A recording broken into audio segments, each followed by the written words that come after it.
আপনারা উপদেষ্টা পরিষদ রাষ্ট্র পরিচালনা করতে পারবেন না আমাদের সহযোগিতা ছাড়া। আমার এই বক্তব্যের 24 ঘন্টার মধ্যে যদি আপনারা কোনো ব্যবস্থা গ্রহণ না করেন, আমরা আপনাদের বিরুদ্ধে ব্যবস্থা গ্রহণ করতে বাধ্য হব। এই তথ্য উপদেষ্টা নাহিদ সাহেবকে সতর্ক করি, আমি তার দৃষ্টি আকর্ষণ করে বলতে চাই, মামুনুল হককে চিনেন না? আজকে ফ্যাসিবাদ বিলোপ হওয়ার 1.5 মাসের মাথায় আমার বিরুদ্ধে অনলাইনে ফেসবুক কর্তৃপক্ষ সহ ইউটিউব কর্তৃপক্ষ সহ অঘোষিত নিষেধাজ্ঞা জারি করে রেখেছে।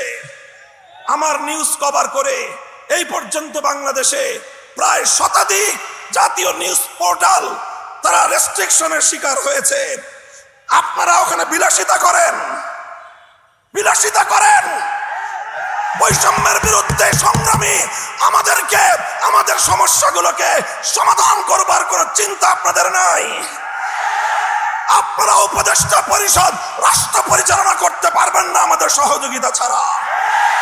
আমার এই বক্তব্যের 24 ঘন্টার মধ্যে যদি আপনারা কোনো ব্যবস্থা গ্রহণ না করেন, আমরা আপনাদের বিরুদ্ধে ব্যবস্থা গ্রহণ করতে বাধ্য হব।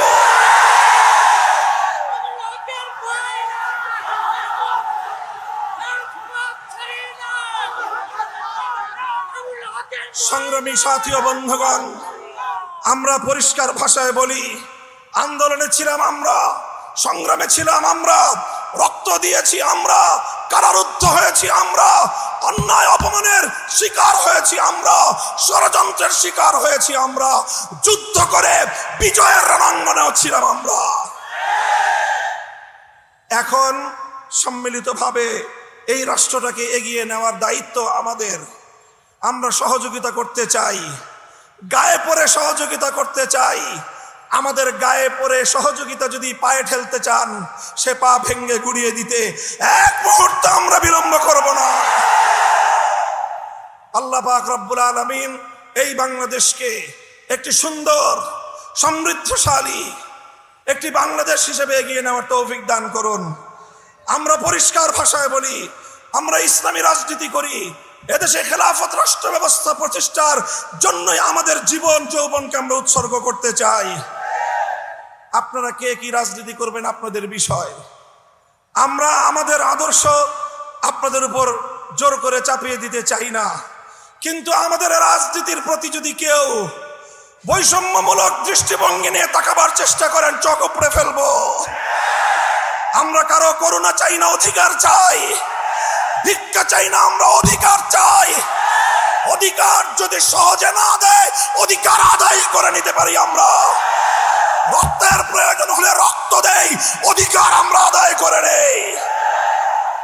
আমাদের এই কথাগুলো, আমাদের অবস্থান এবং আমাদের এই বাংলাদেশের গণমানুষের সঙ্গে আমাদের রিলেশনটাকে নতুন করে পড়ে নিবেন। যদি কেউ যদি আমাদের ব্যাপারে অন্য কোনো ভাবনা ভাবতে চান, তাহলে আপনাদেরকে রাজপথে মোকাবেলার দাওয়াত থাকলো।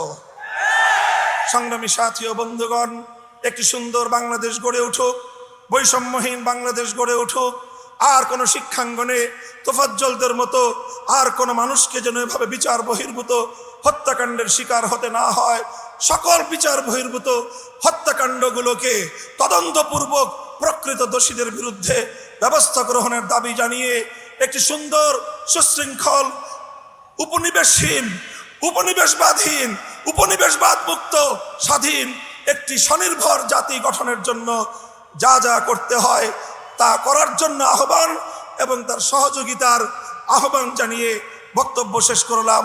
নাসরুম মিনাল্লাহি ওয়া ফাতহুন করিব ওয়া আখিরু দাওয়ানা আলহামদুলিল্লাহি রাব্বিল আলামিন। বাংলাদেশ খেলাফত ছাত্র মজলিস জিন্দাবাদ, বাংলাদেশ খেলাফত মজলিস।